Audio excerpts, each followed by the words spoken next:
Eh, kita akan membahas mengenai cara pemilihan kosmetik, terutama cosmeceutical untuk kulit berminyak dan berjerawat. Yang kadang-kadang tiap dokter itu tidak tahu apa permasalahannya sehingga dikasih krim yang macam-macam atau yang bagaimanapun dan tidak sesuai dengan keadaan kulit pasien sendiri. Seperti kita ketahui, kulit berjerawat atau berminyak itu membutuhkan perawatan khusus, terutama untuk sabun, krim-krim akne, kapsul jerawat, sunblock, dan sebagainya. Dimana kita akan bahas mengenai facial wash dulu atau sabunnya. Kita gunakan sabun yang berbahan dasar kelembapan yang tinggi, jadi tidak membuat kulit tambah kering, sehingga akan membuat malah berminyak berlebih. Jadi kalau ada sabun yang membuat kulit tambah kering, impuls syaraf dari kulit akan ke otak, sehingga mengirim impuls kulit kering nih. Nah, perlu minyak lebih. Makanya kalau kulitnya berminyak, pakai sabunnya jangan yang terlalu keset, tapi sabun yang tidak terlalu keset, dan itu akan membuat kelembapannya lebih tinggi. Tanya sama dokternya, minta sabun yang kelembapannya tinggi, jangan membuat sabun yang membuat kulit kita tambah kering. Yang kedua, kapsul jerawat. Ini kadang-kadang salah bagi beberapa dokter, karena mereka anggap setiap antibiotik sama.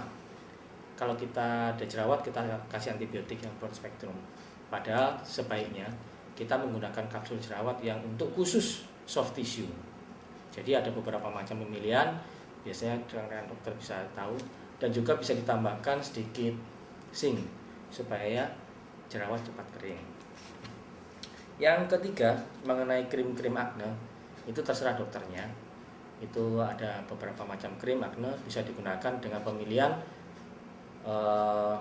antibiotik yang dicampur atau dikombin, dan penambahan sulfur atau yang lain sebagainya. Dan juga untuk sunblock, yang paling penting kita tidak menggunakan sunblock yang berbahan dasar minyak, karena kalau berbahan dasar minyak, maka setelah pakai sunblock 1-2 jam, maka kulit pasien akan tambah berminyak, dan itu akan menimbulkan atau mempertinggi risiko berjerawat atau berminyak lagi.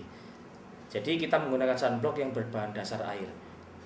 Jadi memang sunblock ini khusus untuk kulit berminyak dan kulit berjerawat. Memang lebih mahal harganya, bisa 3 kali lipatnya, tapi sangat bagus untuk pasien-pasien kita yang berjerawat atau berminyak. Saya kira bukan masalah harga di sini untuk membuat pasien itu berhenti berjerawat atau membuat pasien itu lebih nyaman untuk pemilihan kosmetik, tapi pemilihan yang tepat itu akan lebih baik pada pasien yang berjerawat atau berminyak, daripada mahal-mahal kita beli tapi tidak sesuai dengan atau tidak cocok dengan kulit kita. Itu kira-kira salah satu tips di mana kita bisa merawat pasien untuk kulit yang berjerawat atau berminyak. Karena sebagian besar, 70% masalah jerawat itu karena kebuntu aja. Yang 20-30% karena hormonal atau karena makanan atau karena alergi. Jadi kita hilangkan faktor patofisiologisnya secara dini sehingga kulit tidak terbuntu. Dan juga akan membuat dokter tambah kelihatan bagus kalau krim-krimnya sesuai dengan kulit-kulit pasien atau sesuai dengan patofisiologi yang harus dihilangkan. Itu aja mungkin tips dari saya. Terima kasih. Siap. Oke sobat, ini adalah tips dari kita Dr. Wit Klinik Estetik. Mungkin tips ini dapat membantu rekan sejawat maupun pemirsa yang ada di Surabaya Style untuk dapat memilih kosmetik dengan baik sesuai dengan kondisi kulit masing-masing. Terima kasih, selamat siang.